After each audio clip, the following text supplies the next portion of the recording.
The Avatar pop figures comes in 5 variations and is based on the first movie, as those figures are Colonel Quaritch, Jake Sully, Neytiri, Battle Neytiri, as well as Toruk Makto with Jake Sully. Avatar theory here, hope you're doing well and having a fantastic day, and if you want to skip to a specific figure, they will be timestamped below. But as I said, the Avatar pop figures for now is only based on the first movie. Hopefully these will do really well and they'll make a second wave for Avatar The Way of Water, but time will tell on that one. Now the first figure I want to look at is Jake Sully, numbered 1321. Now as for the box itself, it is quite nicely detailed. I do love the fact that you can just clearly see that this is an Avatar figure based on all of the background, the fauna, the pictures, and of course it shows the figure on the side, and on the back it shows 4 of the figures. It doesn't show Divina, the big figure, the driving figure or whatever they're called, and with the see-through glass you kind of get a glimpse of what the figure will look like. When you open the box you kind of get a little bit of an Easter egg for those Avatar fans that can understand the meaning. And looking at the figure itself, Jake is quite nicely detailed, coming with the spear as well as a stand. He also comes equipped with his knife, and his forest outfit replicates that seen in the movie. The detail on his hair is also quite beautiful, which replicates his character, and as Jake has 5 fingers and 5 toes, that is also accurately portrayed on the pop figure. Moving on to Colonel Miles Quaritch, he is numbered at 1324, and as this is of course, like I said, based on the first movie, we don't have Recon Quaritch just yet. In terms of size, the figures of Jake Sully and Neytiri is slightly taller than Colonel Quaritch, which is just that extra little touch to the figure itself. And moving on to the detail of Colonel Miles Quaritch, this is by far one of my favorite pop figures based on Avatar. I absolutely love the fact that they included the details of his scar on the one side. He is wielding one of his pistols, I believe the one he shoots at Grace Augustine when she escapes. You can also see the detail that he's wearing dog tags, you can see the logo on his shoulders, and you can see his pistol holster on his one leg. He also has some, it looks like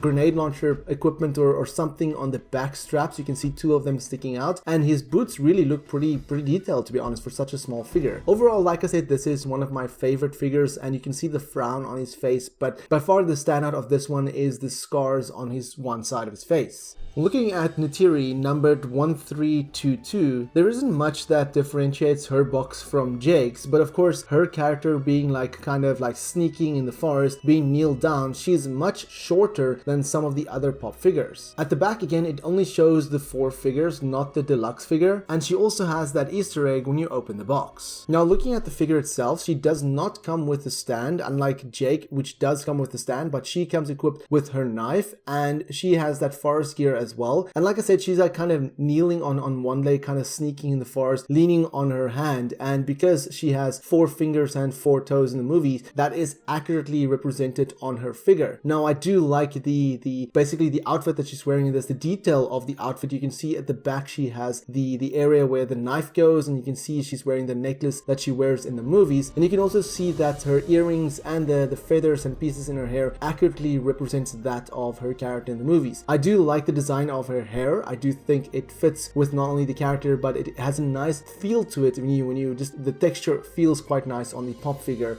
And like I said, because she is like kind of sneaking, she is a little bit shorter than the rest of the figures. The other variation of Neytiri is the Battle Neytiri, and this is by far a much better version than the one we just saw, numbered at 1323. You can see Battle Neytiri is like kind of jumping in the air with her bow, kind of shooting. It is basically the version just before she kills Quaritch at the end of the first movie when she jumps in the air with her bow. She has the same outfit there, and it also has that Easter egg when you open the box. Now looking at the figure itself, it does come with a stand which is see-through to make her seem like she's basically jumping in the air, which I really do like. And I do like the transparent glasses that she has over her eyes, just above her eyes, which she wears in the movie as well. And the feathers in her hair in this figure is slightly different colored than the one she wears from the regular figure. And you can also see the face paint is significantly different. She's wearing that headpiece as well, which, like I just said, has that glasses, that transparent glasses area connected to it, and she's also Also, one difference, big difference here is that of course she's wielding her bow or her father's bow, and at the back you can see the knife is put away, but the knife the knife is situated in the same area, but the knife is inside it's in the bag basically. And you can also see her tail has those straps around it, similar to what she has in the movie. And you can also see around her legs she has the same kind of basically the same leggings that her character has in the movies. You can also see that her necklace around her chest and also the war paint on her stomach is accurately representing that of her character. By far one of my favorite characters, one of my favorite figures. And you also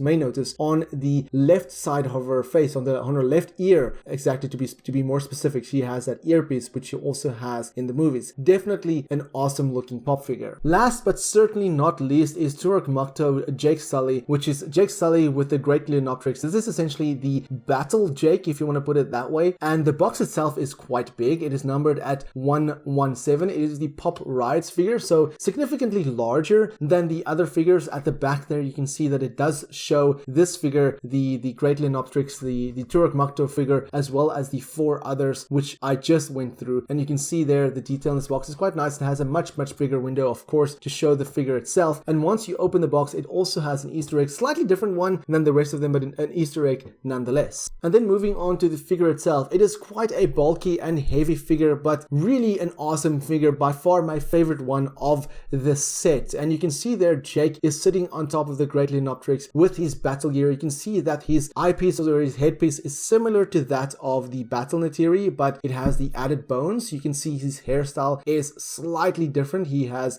also feathers in his hair, which he didn't have previously. He also has face paint, war paint on his body. You can see he has those grenade launcher, essentially grenade launcher equipment on around his chest. He has those feathers around his chest, and he's also wielding that machine gun that he uses at the end of the first movie. And as for the Great Leonopteryx, you can see that it is of course a scaled down version of the Great Leonopteryx. Unfortunately, you cannot fold any wings. You cannot pose the Great Leonopteryx in any way. Unfortunately, it is just a static figure. You cannot move it in any way. Unlike the pop figure, which you can move the head, you cannot move the head of the Great Leonopteryx. It is just a static figure. But the detail on the figure is quite impressive. Going onto the face, you can see the nostrils, you can see the 4 eyes, the blue and the red in contrast to each other, looking really awesome. You cannot open the mouth, unfortunately. I was hoping you can see some teeth, but you cannot open the mouth itself. But at the back and at the top, if you look at it from the figure from that angle, you can see that the patterns are really nicely designed, really beautiful, with those see-through areas in the wings on the sides, with the tail, the blue going to the orange to the red, and the blacks sticking out, the markings looking really nicely, going onto Jake Sully holding onto the front, looking really awesome. By far my favorite figure. And I do hope that if they do a wave 2 of the Avatar figures, if they essentially do an Avatar the Way of Water figures, that we get one like this of Payakan, the Tulkun, and Lo'ak. That will be really awesome if they do it. I do hope they do it, but time will tell on that one. And there you have it. This is the complete Funko Pop set series of Avatar, the first movie. There is, like I said, 5 figures in total. Jake Sully, Neytiri, Battle Neytiri, Colonel Miles Quaritch, and then Toruk Makto with Jake Sully, which is essentially the battle version of Jake Sully. Not a bad set at all. This is the first Funko Pop figures that I've ever owned. I've never really bought any of these, but of course, with it being Avatar themed, I thought to myself I had to get all of them. So I had to track down all of them. It was a bit difficult to find, especially the Battle Neytiri and the Toruk Makto. The rest was pretty easy to obtain in stores, but these two were a little bit more harder to find. Is it worth the purchase at the end of the day? I would say so. I ended up finding the Miles Quaritch, Jake Sully, and Neytiri at a discount, which is quite surprising because the figures recently released, but the Toruk Makto and Battle Neytiri was priced regularly. So overall, I paid a little bit less for the entire set, so I would say for me it was worth it, and it will certainly make a nice display on the cupboard along the rest of the Avatar stuff. So if